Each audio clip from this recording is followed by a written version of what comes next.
there, I'm Clarence Waldron. Welcome back to Black Muse. Tonight's guest is someone who has been here before, Big Chief Donald Harrison Jr. The National Endowment of the Arts named him a jazz master, and that's what he is, a jazz master.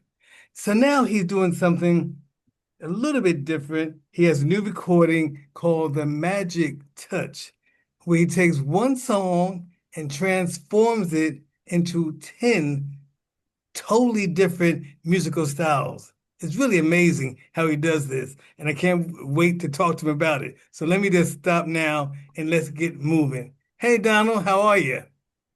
I'm doing great because we've been knowing each other for a long time, and It's it's been a long always time, buddy. A great to long be around time. you. You've always loved the music and helped musicians out from your days at Ebony and Jet, Yes, giving yes, yes, indeed. everybody giving everybody some shine. Okay, that's cool. That's cool. Well, thank you. Thank you. So let's start with the magic touch. Talk about that. How did you develop this idea of taking one song and turning into 10 different styles of music? I mean, talk to me about that. Well, I've always loved all styles of music, and when I was young, I decided to play with as many of the masters of those styles as I could to see where it would take me, and it gave me some insights into what salsa is about, reggae, and what funk is about, what hip hop is about, all these different styles of music, where I played with some of the greatest. I was fortunate to be with the greatest in every era of jazz. So then after I did that and got an idea of all of those things, I started mixing the styles together, but from a jazz perspective. And we came up with a style called Nouveau Swing, which a lot of the young musicians are checking out and moving uh, it into different directions. But then I said, let me make a record that shows how I think of music as a tapestry. So I wrote all of these different versions, composed and produced them. And then the key to the magic touch, which is 10 styles, like you said, is that the first 9 styles are true to the teachings of the masters, but the 10th one mixes all of the first 9 into a new way to look at jazz. So that's the way I was looking at it. But now you get a chance to hear it all together on the record. How it's like music is like a kaleidoscope to me. You turn it a little bit one way and it changes into something else. So that's the way I look at it. And you always have been sort of not just jazz, traditional jazz, but you sort of always liked a little bit of this and this or that. So, and that's still true today. Is that correct, right? Yeah, we just did a concert Sunday night with my soul smooth jazz group, which comprises of nothing but New Orleans musicians. And we had a great time.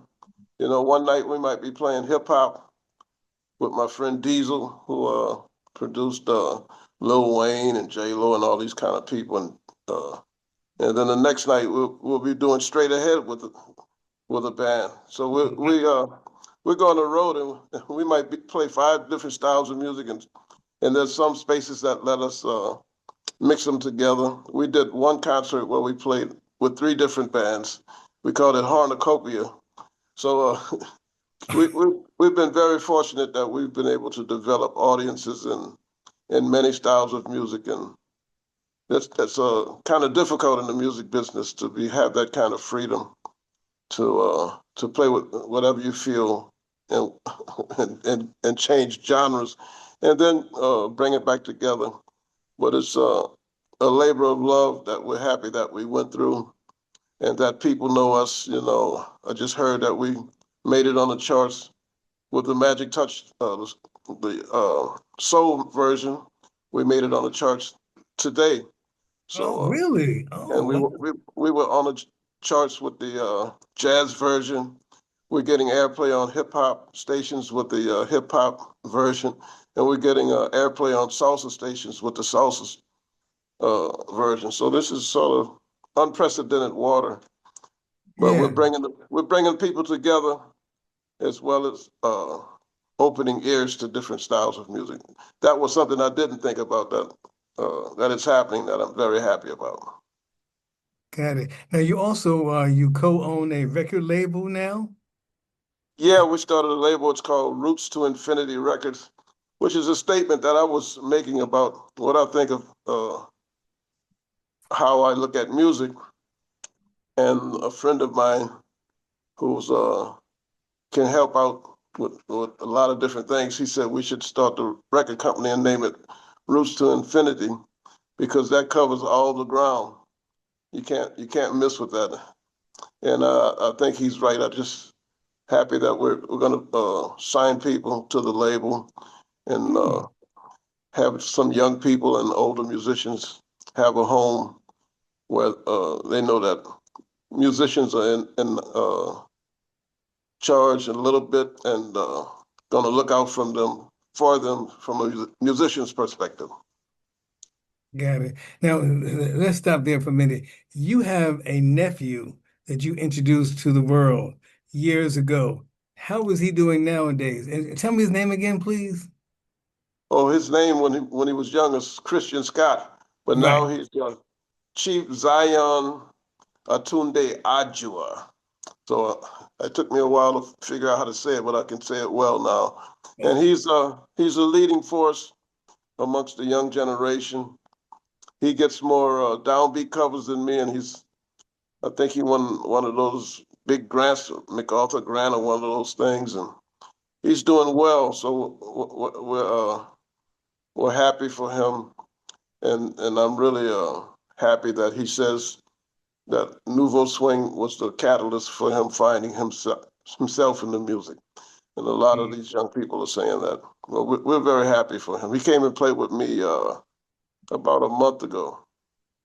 Wow, that's great. That's great. That's great. And then let's go back to the Magic Touch. Where did that title come from? The Magic Touch. The magic touches like serious positivity in the universe. That's what I work with quantum physicists and which you'll probably get to, but there is an understanding that positivity, being positive, actually changes your being and what comes around you. So that's what the record is about, just being positive and prayerful in every situation to change everything into the most positive that it can be. Got it. I read somewhere that you are a keeper of tradition and a fearless innovator. Is that a pretty accurate way to describe you, would you say? I would say that I try to be true to everything, Hmm. you know, and that may lead to that because when you want to be true, there's certain circumstances you you have to make a choice of what's important in the honesty of really understanding and fighting for what you believe in and what you know you should be doing because we all have a special light and a special gift. And I learned that from teaching a lot of young people that each one of them is special. And then I read that the odds of being born are 400 trillion to one. So then I Mm. realized every human being is a miracle. So that's the way I think of it. And if that's being fearless, then I'm that. All right. I love it. I love it. And you've mentored a lot of young folks who have really careers have really taken off. Of course, the late Biggie Smalls, and there's John Baptiste and Esperanza Spalding, who's doing very, very well. But let's start just with Biggie Smalls. What was it about him? Describe him. He had to be a good young man for you to get his attention. Did he live near you in New York, or talk about Biggie Smalls?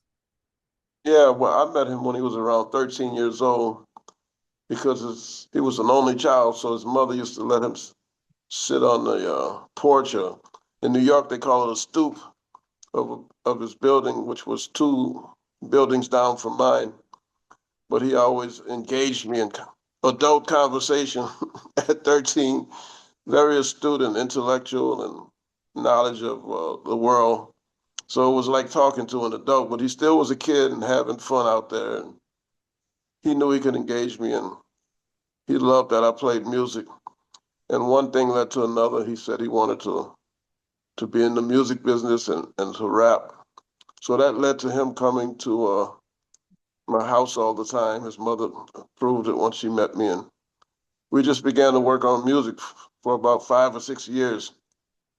But with me, he was like a young kid, and I was like his old, real older big brother. And we just worked on music, and he was always joking. But the thing I know about that I've learned about young people who exceed what you think of they should the place they should be going is that when you give them a project, they come back with 10 more ideas on the project that they gave them to work on. And he was of that ilk. If I said, go work on this, he would come back and say, well, you can look at it like this. He had looked at all of these different ways to look at it. I said, he's like me. And the next thing I know, he became one of the kings of rap. And he put a lot of positive messages underneath what he was saying. And it spoke to young people. And Yeah. it helped so many that I'm really proud of that accomplishment that he gave. And of course, the way he spit, he had that jazz influence, and I'll take credit for that part. Okay, I'll okay. pat myself on the back. I love it. I love it. I love it. Now, tell us again your title, Big Chief Donald Harrison Jr. Because wasn't your father involved in the New Orleans Mardi Gras and he was something? Just tell us that story again. Well, my father really is a legend in New Orleans. He was the big chief of 5 different groups, which Hmm. is unheard of. And he had at one time he had about 150 people in his group. But I became the big chief of Congo Square after I went through the rituals. And for me, that's what I represent because that's where uh, the music was influenced. You have people like Baby Dodds and Sidney Bechet talking about the importance of Congo Square in the formation of jazz music, New Orleans jazz. So I carry those traditions and the understanding of the different parts of the music that came from what we call antiquity from Africa and how we use that in music. Right now, I call myself the missing link The because, missing link? yeah, because I go both ways from antiquity to and another reason, we say roots to infinity because I guess everybody's born to do something, like we said before. So I was born to be in a particular place to become the big chief of Congo Square and to also play with all these great jazz masters, over 200 great jazz master innovators and other styles of music.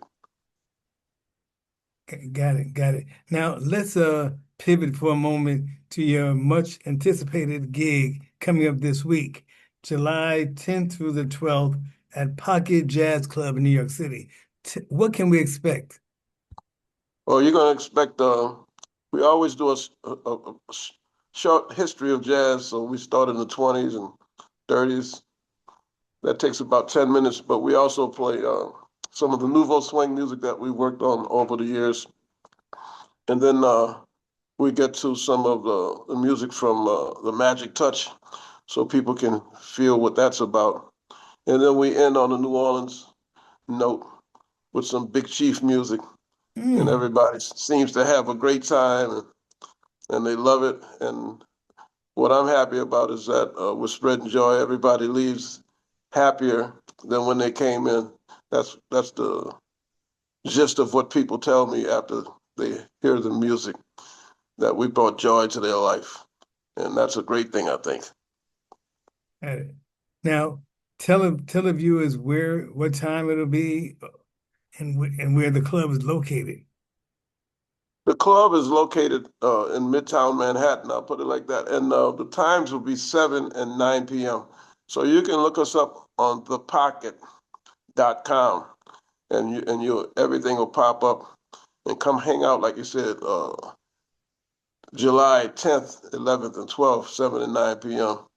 It's gonna be nothing but a party, baby. A All jazz right. party. All right now.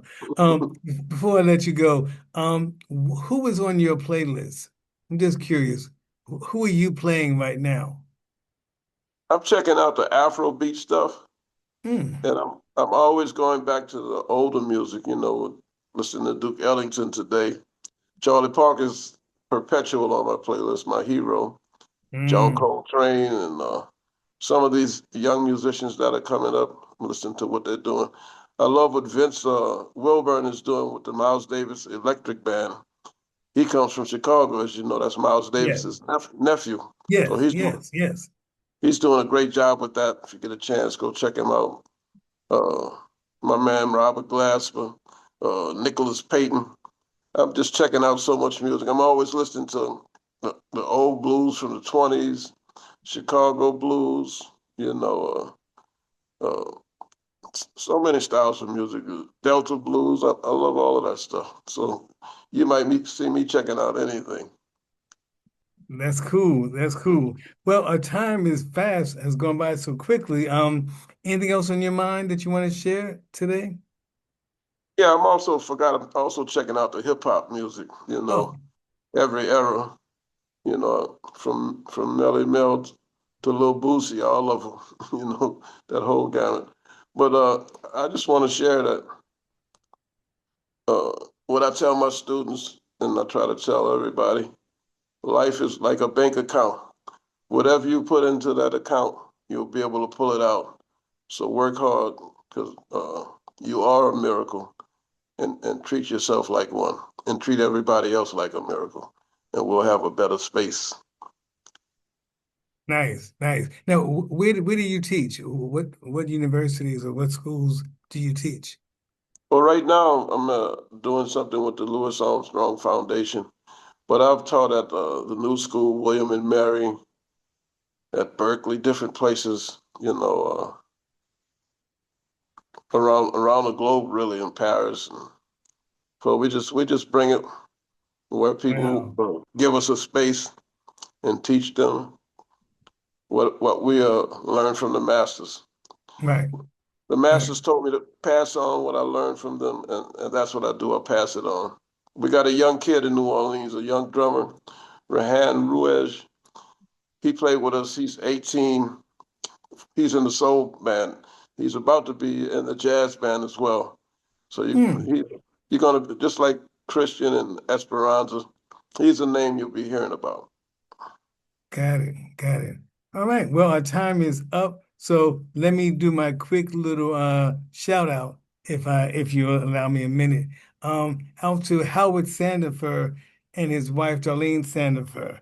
They are the founders of the Chicago West Music Community Center on the west side of Chicago. And this whole video podcast was their idea. They said, let's have lively conversations with legends such as Donald Harrison. So here we are today doing that. So I thank them for that.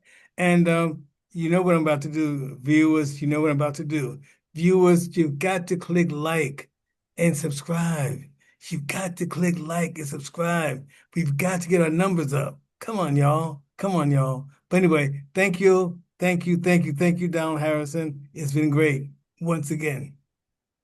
It's been a joy. And I do have one more thing. I got a song called Stepper's Paradise, which it was inspired by Chicago. So go on YouTube and look up Stepper's Paradise. I I was uh would. I was in Chicago and we played it and everybody got up and was jamming. I felt real good. I love to try to step to my New Orleans version of Steppers. A little bit different, I'm sure. Yes. Yeah, but because I'm not a pro like the Chicago, y'all got it going on. I got to give it up to y'all. I love it Yeah. though. Yeah. All right. That sounds good. I'll play it. I'll play it. All righty. Well, thank you again, bud. Appreciate it.